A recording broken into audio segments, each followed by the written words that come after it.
大家好，歡迎嚟到我嘅 vlog channel. My name is Adam and I make videos about all kinds of things on this channel. This is my second channel. My first channel is a percussion channel. As you can see, the marimba is undercover because at the moment I'm making videos about Guangdonghua. Okay, so it's been a while since I've made a video on this channel, especially a while since I've made one about Cantonese. I wasn't actually going to make another Cantonese video, but the last one, which was called 5 things to know before you start learning Cantonese, you should watch that one before you watch this one because it covers everything about my Cantonese journey. That video actually ended up getting a lot bigger than I expected. It's got like 45k views right now, and I've been receiving a whole bunch of really nice comments and messages saying things like, I should make another Cantonese video. Cantonese is a really fun language to learn. Even native speakers telling me my Cantonese sounds legit, like please. 廣東話係我嘅第3個語言. It's my 3rd language and it's completely self-taught. I've only learned it for less than 3 years and you guys are just too nice. So thank you so much for all the nice comments. So when I started learning Cantonese as a tourist, as a complete beginner, I started by learning, just individual phrases. Things like 你好, 食飽未, 唔該, 多謝, 呢個, 嗰個, all those kinds of things. And those phrases are fine if you want to just say that specific thing for that specific situation. But if you want to talk in a more conversational way with native speakers, you're going to need to have what I like to call building block words. So these 10 words that I've picked today, I think are some of the most commonly used single character words in Cantonese everyday conversation. So all those phrases that you start to collect along the way, things like place names, food names, adjectives, expressions, all of these things can fit with these 10 characters to make full sentences. I sound like I'm doing like a Rosetta Stone promo. Don't worry, this is not a sponsored video. Let's just get down to the 10 words. Okay, so the first 3 words we're going to start with are actually pronouns. They're very simple pronouns. The first word is, of course, 我. 我 means I or me. And it's a very simple word to remember because it sounds like oh. It's literally just like oh. And you'll hear a lot of native speakers, even though the pronunciation in Yutpeng is NGO, implying a sort of sound before the O. A lot of native speakers, especially in Hong Kong, they will just say oh, like literally oh. But yeah, this word basically means me or I. The second word is 你, which is also tone number 5. In fact, all 3 of the pronouns are tone number 5. 你 means you. So you may have heard 你 in 你好, which is hello, and 你好 literally means you good. You good, fam? And similarly, when native speakers say 你, they usually put an L sound and they will usually say 你, which is why a lot of people mistakenly spell this out as L-E-I instead of N-E-I. I think for the purposes of learning this as a language, as a non-native speaker, you should learn it with an N first, and then you can sort of adjust as you go along. So we've got 我, which is me or I, and 你, which is you. And the third word is 佢. Now, this word is sometimes difficult to pronounce because of that EO. So I kind of imagine it as like saying koi, like the fish koi, and then putting a slight E into it. So it's like koi. So koi is basically he or she, or any person that is not the 2 people in the conversation. So not you, not me, but that person there.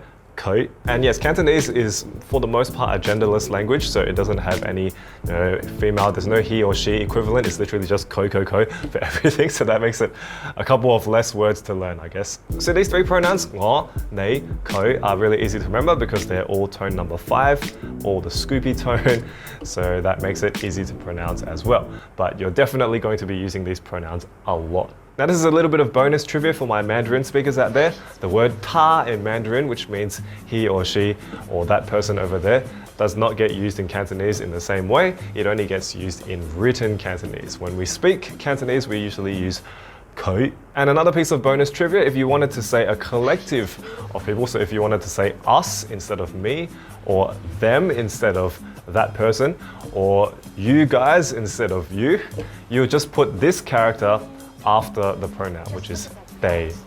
So 我哋 means us instead of me. 你哋 means you guys or you people instead of you. And 佢哋 means them instead of that person. Does that make sense? Okay, so that's quite a lot to take in for just 3 words. But that brings us to our 4th word, which is a very, very important word in Cantonese. It is 係. Hai is such a powerful word. It means so many things. The main thing it means is or am. or are. So if you put hai behind any of the pronouns, you say 我hai, that means I am. If you say 你hai, that means you are. If you say 佢係, that means he is or she is or that person is. So you can imagine all of the sentences that you can do for this. For example, if you're saying your name, I want to say I am Adam, I would say 我係 Adam. 你係 person watching my video. So already super versatile, but it gets even better because 係 also means yes. Like when you're agreeing with something, you say 係啦, 係啊, 係.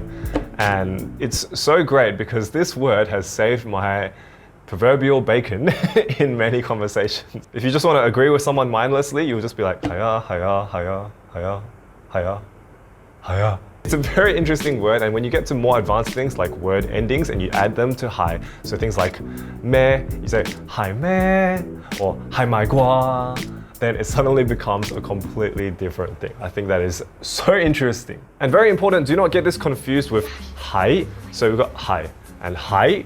This one, without the mouth on the left-hand side, is a flat tone. It's tone number 6, hai. And this one is tone number 2, hai.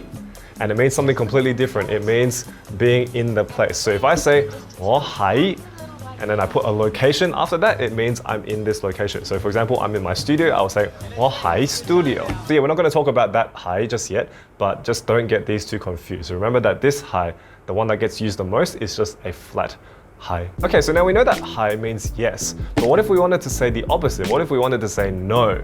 That brings us to word number 5, which is This word, when I first saw the Yut Peng for it and I saw it was literally an M with a 4, I was like, But yes, this word is very powerful because if you put it in front of other words, particularly verbs, it's a very useful word. It basically means the negative of that word. So for example, if we say hi, that means yes. But if we say hi, hi, we put the in front of it, that means no. It's actually so great how it's that simple to say yes and no. Hi. Hi. Similarly, if you put other words in front of it, for example, the word sek, which means to know something, you say sek. That means I don't know how to do this thing. So if I wanted to say I don't know Cantonese, I'll say sek gong Guangdonghua. Or to know something, which is ji. So ji means you know, ji means you don't know.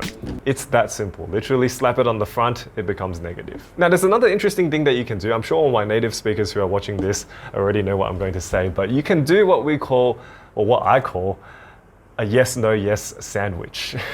So basically, if you wanted to ask someone a yes or no question and you wanted to make it clear it was a question, you can say hi, hi. So we've put hi in front and we've put hi behind it. So it's actually yes, no.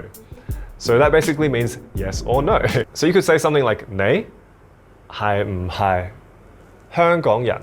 That would mean are you or are you not a Hong Konger? So yes, that's just how versatile this sandwich structure is, and yes, it's literally 2 words. So very powerful words here. Okay, so we've reached the halfway mark. We've learned 3 pronouns and 2 very useful words in my opinion. These 5 words alone can answer many questions that get asked of you. So remember these words very well, make sure you're pronouncing them right. And if you're enjoying this video so far, please give me a thumbs up. I'd really appreciate it so much. Okay, so moving on from the first 5 words, we've got 5 more words which are a little bit more tricky, but still very, very useful in everyday language. So word number 6 is ge. Ge. Ge is tone number 3, so flat tone but a little bit higher. It's more like a middle flat tone. Ge. And this word is put after a pronoun to signify ownership. So for example, if something belongs to me, I will say 我嘅, 我嘅. If I say something belongs to you, it's 你嘅. If I say something belongs to that person over there, 佢嘅. Or, I mean, you could put your name in front of it, you could say Adam ge. But yes, just like how you would say my phone in English, you can also put the object phone after the word ge to say my phone. So it would be 我嘅手機, 我嘅手機. So that's to say my phone.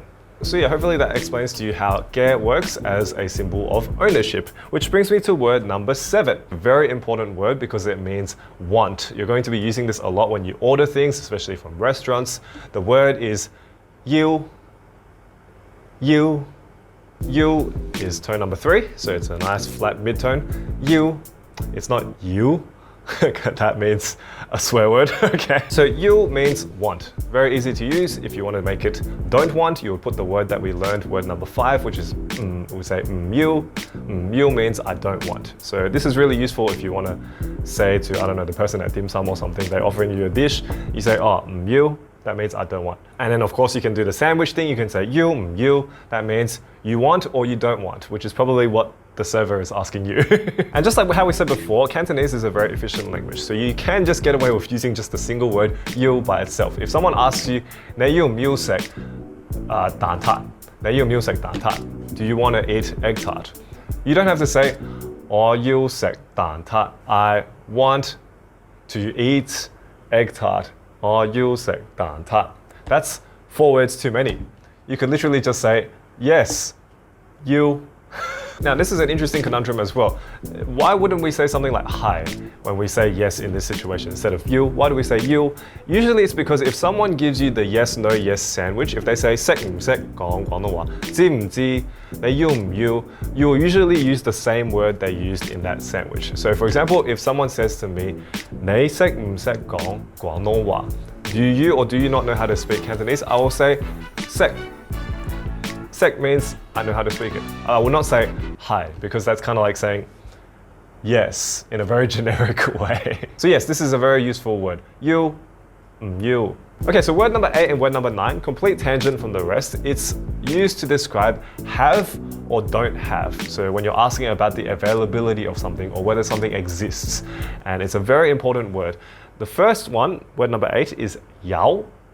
Yao. That's tone number 5, Scoopy tone. Okay, and that means have. That means to have something. And then the 9th word, you'll notice the character looks very similar to yao, but it doesn't have the middle bit. It's taken out the middle bit and it's empty inside, which implies it's the opposite, right? Word number 9 is mo. Mo. So mo is actually a conjugation of sorts. It combines the words mut yao together, which in written Chinese means don't have. But in spoken Cantonese, we basically just say mo. So yeah, obviously yao means have and mo means don't have. And this works very similarly to the sandwich idea. I'll give you an example. If you want to ask someone if they have or they don't have something, like do you or do you not have this thing, you will say yao mo and then the name of the object. So you put yao first, and then you'll put mo after it, directly after it, yao mo object. So if I was at a yum cha restaurant and I wanted to ask the person if they have ha gao, prawn dumpling, I'll say yao mo ha gao, yao mo ha gao. So that means do you or do you not have prawn dumplings? Very easy, right? How would the person respond to that? So if someone asks you, 你有冇 this, you will just say yao if you have it, and mo if you don't. Okay, the final word, word number 10, is a measure word. And we use measure words a lot in, well, I guess we don't really use them in English as much as we do in Chinese. For example, in English, if I wanted to say 5 cars, I would just say 5 cars. I wouldn't say 5 and put another word there and then the word for cars. But in Chinese languages, you always have a measure word after a number. Now, I'm assuming that you probably at this stage would have learned the numbers, right? The numbers for Cantonese. So if you wanted to say an amount of things, which you will have to say if you're ordering food. I always talk about food first because I love food. For example, the word for one in Cantonese is ya. And if I want to say I want one something, like if I wanted to order, I don't know, fong zao from the yum cha trolley, and I wanted to say I want one chicken foot, I just want one. I can't just say oh you ya. There needs to be a measure word after it. Otherwise, it literally just means I want the number 1. So the most commonly used measure word, and the word that we're going to learn for word number 10 is go. Go. Go. It's tone number 3. It's a flat mid-tone, very easy to remember. And basically, when you put this measure word go, it's used for a generic object. Okay, there are all kinds of measure words like bo, ga, til, bui, all of these different measure words for different objects. But generally speaking, go is kind of like your safest bet because it applies to most generic objects. So back to the restaurant example, let's say I want one of the bowls of chicken feet. I just want one. I'll say, oh you yak go, or you yak go. I want one measure word.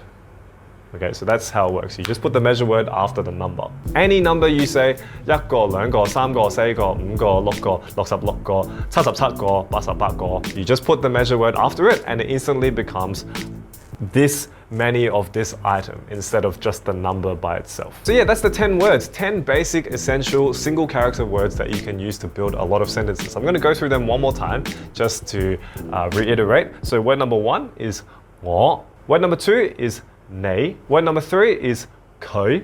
Word number 4 is 係. Word number 5 is Word number 6 is 嘅. Word number 7 is 要. Word number 8 is 有. And word number 9 is 冇. And the final word, word number 10, is a measure word. It is 個. So yeah, I hope you enjoyed this little 10-word video. I'm thinking of making more videos like this. If you think I should, let me know down in the comments below. I'd love to hear what you think of these videos, and I'd also love to hear any particular areas of Cantonese that you'd like me to talk about. Keep in mind, I'm not a super advanced speaker. Like I said, this is my 3rd language, and it's completely self-learned and through other means like immersion and apps and things like that. And I did travel in Hong Kong a few times here and there, but I'm better at explaining it than speaking it. But yeah, if you enjoyed today's video, please give me a thumbs up. I really appreciate it so much. And thank you so much for watching today's video.